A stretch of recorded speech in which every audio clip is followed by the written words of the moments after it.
Les églises évangéliques, la majestueuse, ont pour vision de former une génération de chrétiens qui connaît la vérité. Ce message a pour but de vous édifier et rallumer votre zèle à servir le Dieu de justice. Puisse ce message contribuer à l'accomplissement des promesses divines dans votre vie. Bonne écoute et Dieu vous bénisse.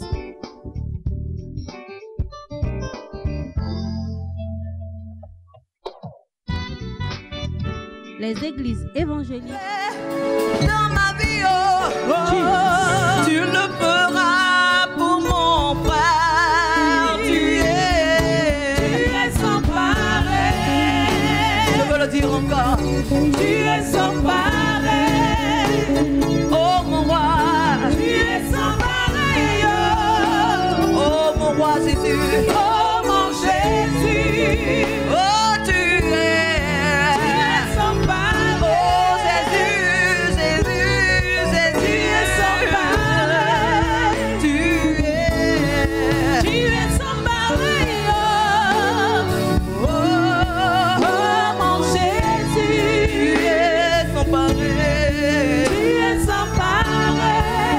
Nous te bénissons, notre Dieu, notre Père, notre Roi. En vérité, nul n'est comparable à toi et tu n'as pas de pareil. Seigneur, dans les cieux, sur la terre et sous la mer, nul n'est semblable à toi. Toi seul fais toutes ces choses, Seigneur, qui nous environnent.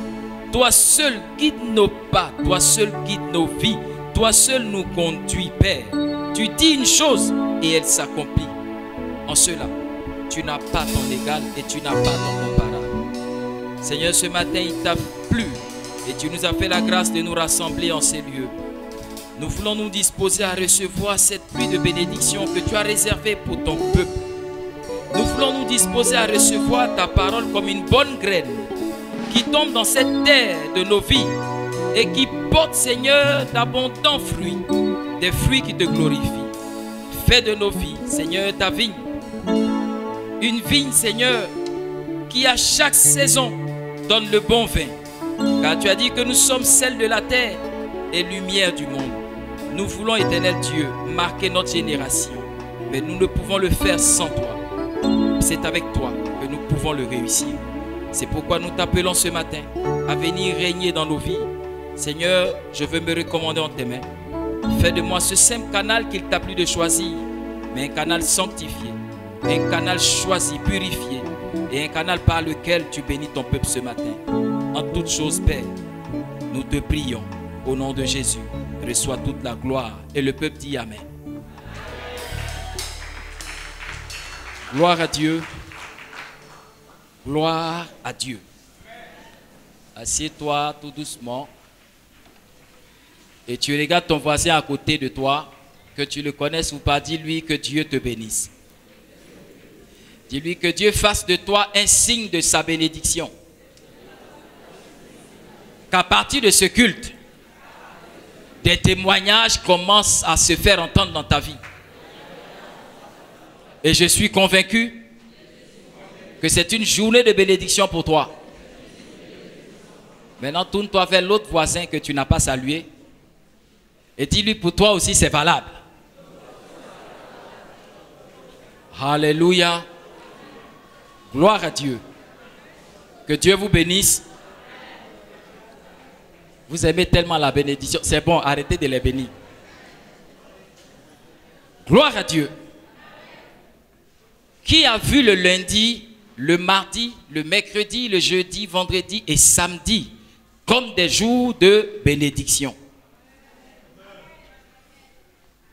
Et qui n'a pas vu cette semaine comme une semaine de bénédiction, mais qui a vu cette semaine comme une semaine de chagrin, de douleur, de langueur, de maladie, de pleurs, de stress? Qui? Tenez-vous debout. Qui encore? On se tient debout. Ceux qui ont vu une semaine très difficile. D'accord. Pasteur Cyril, remarque-les bien. À la fin du culte, quand je vais prier pour tout le monde, je vais prier pour eux. Alléluia. Je vais prier pour vous à la fin du culte. Et la semaine qui va venir va racheter cette semaine qui est en train de s'écouler. Je crois au nom de Jésus. Nous allons prendre nos Bibles dans le livre de Ruth. Nous allons lire le premier chapitre et nous allons lire 8 versets. Alléluia. Nous allons prendre nos Bibles. Je vais faire un effort de lire. Pas que je ne sais plus lire, hein, c'est pas ça. Il y a l'âge qui est en train de passer par là. Peut-être que dans quelques temps, vous allez voir des choses bizarres sur mes yeux. Je n'aimais pas, mais je vais faire comment? Du temps des juges, il y eut une famine dans le pays. Un homme de Bethléem de Juda partit avec sa femme et ses 2 fils pour faire un séjour dans le pays de Moab. Le nom de cet homme était Elimelech, celui de sa femme Naomi, et ses 2 fils s'appelaient Mahlon et Kilion. Ils étaient Éphratiens de Bethléem de Juda. Arrivés au pays de Moab, ils y fixèrent leur demeure. Elimelech, mari de Naomi, mourut, et elle resta avec ses 2 fils. Il prit des femmes moabites, dont l'une se nommait Orpa et l'autre Ruth. Ils habitèrent là environ 10 ans. Mahlon et Kilion moururent aussi tous les 2, et Naomi resta privée de ses 2 fils et de son mari. Puis elle se leva, elle et ses 2 belles-filles, afin de quitter le pays de Moab, car elle apprit au pays de Moab que l'Éternel avait visité son peuple et lui avait donné du pain. Verset 7. Elle sortit du lieu qu'elle habitait, accompagnée de ses 2 belles-filles, et elle s'est mise en route pour retourner dans le pays de Juda. Naomi dit à ses 2 belles-filles, « Allez, retournez chacune à la maison de sa mère, que l'Éternel use de bonté envers vous, comme vous l'avez fait envers ceux qui sont morts et envers moi. » Alléluia. Gloire à Dieu. Voici 8 versets d'un chapitre assez important dans l'histoire de l'Église, dans l'histoire de Dieu avec le peuple qu'il choisit, dans l'histoire des chrétiens, dans votre histoire. Alléluia. La Bible dit, un homme a quitté son pays parce qu'il y avait famine et il est allé dans le pays de Moab avec sa femme et ses 2 enfants. Arrivé dans le pays de Moab, cet homme est mort. Son épouse, la veuve, restée avec les 2 enfants, a pris des femmes pour ses 2 fils. Quelque temps après, ses 2 fils sont morts. Étant resté avec ses 2 belles-filles, sans enfants, sans époux, à un moment donné de sa vie où elle apprend que Dieu a visité son peuple, la terre qu'elle avait quittée quelques années auparavant à cause de la famine, elle décide d'y retourner. Alléluia. Alors, ce dimanche, nous sommes au carrefour, au moment où Naomi décide de repartir. Alléluia. C'est ça la force de l'évangile. On la transpose dans les siècles, dans les millénaires et c'est toujours actuel. Et Naomi dit donc à ses 2 belles filles, j'ai pris une décision hier nuit. J'ai appris que Dieu s'est souvenu de son peuple, de mon peuple. C'était difficile il y a quelques années, mais Dieu est en train de tout restaurer. Dieu est en train de tout rétablir. Je ne vais pas rester en marche. Je retourne. Vous, je ne sais pas qu'est-ce que vous décidez, mais moi, je retourne. Naomi parlait à Orpa et à Ruth. Ce matin, le thème de mon message, c'est Orpa ou Ruth, quel choix fais-tu? Alléluia. Orpa ou Ruth, quel choix fais-tu? La Bible dit donc que cet homme qui est venu chez Moab était un homme de haute naissance. Il était prince. Elimelech était prince. Avec sa femme Naomi et ses 2 fils. Le prince, étant éprouvé à un moment donné de sa vie, a décidé d'aller dans un autre territoire où il y avait l'abondance. Alléluia. Et donc, arrivé chez Moab, lui, il meurt. Mais n'oublions pas, il est prince, mais il est prince de Juda. Il est prince du peuple de Dieu. Il est prince du peuple issu d'Abraham, d'Isaac, de Jacob, principalement de Juda. Il est Éphratien de Juda. Donc cet homme est élevé dans toute la culture de Jéhovah. Alléluia.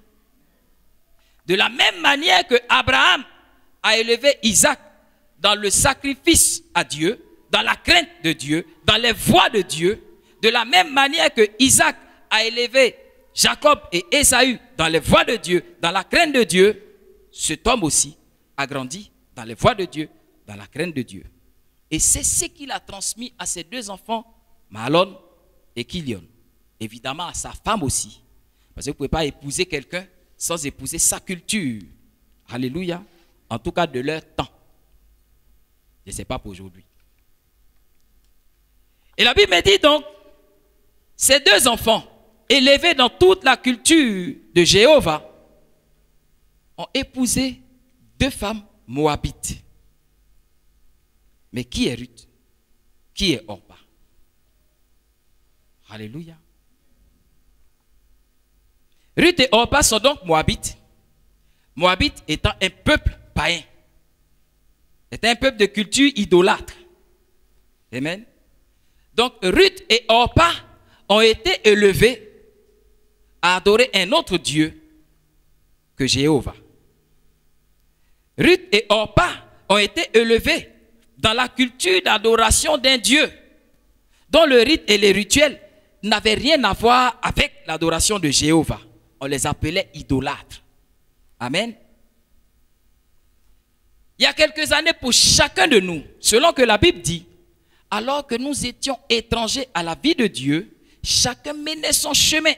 Mais quel était ce chemin sur lequel nous étions? Le chemin des marabouts, le chemin des féticheurs, le chemin des petits dieux. Et je le dis souvent, les petits dieux sont très nerveux. Dans les petits dieux, il n'y a pas de grâce. Les rituels des petits dieux établissent une démarche. Si vous ne la respectez pas, il y a une punition qui va jusqu'à la mort. Alléluia. En termes plus simples, quand vous partez voir le petit marabout, il dit, si tu veux être riche, pendant 7 jours, tu as 6 jours où à 6 heures du matin, tu dois être nu. Tu sors vers l'arrêt de bus, on doit te voir. Si tu fais ça, tu auras l'argent. Le 7e jour, tu peux ne pas faire. Alléluia. Qui parmi vous, transposé dans cette situation, est garçon pour ne pas respecter ce que ce petit Dieu l'a dit? N'a qu'à lever le doigt. Quand autrefois vous étiez dans ce genre de situation, qui était assez courageux pour désobéir à la loi de ce petit Dieu? Comme la Bible dit, c'est Dieu qu'on transporte. Le gars est parti au champ. Il a coupé un tronc d'arbre. C'est un baoulé. Dans son champ d'igname, il a pris une partie de ce bois. Je suis baoulé aussi, hein, je prêche. Il a fait des fagots, il a allumé le feu. Une partie de ce bois a servi à faire bouillir l'igname. Il a mangé avec sa femme et ses enfants. Il a pris la deuxième partie, il a mis sur son épaule. Il l'a soulevé. Tu vois, il peut soulever son Dieu. Il le soulève. Son Dieu pèse pas lourd. Il le transporte du champ au village. Il s'en va confier cette partie à un sculpteur. Oui, non. Il le soulève, il le transporte, il le confie. Et il dit au sculpteur, tu vois, il faut me faire, tu vois, un visage redoutable. Vous n'avez pas dit vilain. Et le sculpteur le fait. Quand le sculpteur l'a fait, il s'en va récupérer son Dieu. On lui donne rendez-vous. Le Dieu est prêt. Il le prend. Il s'en va le mettre dans sa maison, dans une case, pour ne pas dire une chambre, que personne ne doit fréquenter. Il prend plume de poulet, il met dessus. Il prend poil de chameau, poil de bœuf, poil de mouton, il met dessus. Il prend crâne d'agouti, crâne d'antilope, croc de crocodile, il met dessus. Et puis un peu de sang. Amen. Et il se prosterne devant. Et puis il dit, mon Dieu. Alléluia. Une partie de ce Dieu a chauffé igname. Le Dieu transporté, sculpté, transformé. Il se prosterne. Et ce Dieu lui dit, il n'y a pas de problème. Je peux te protéger.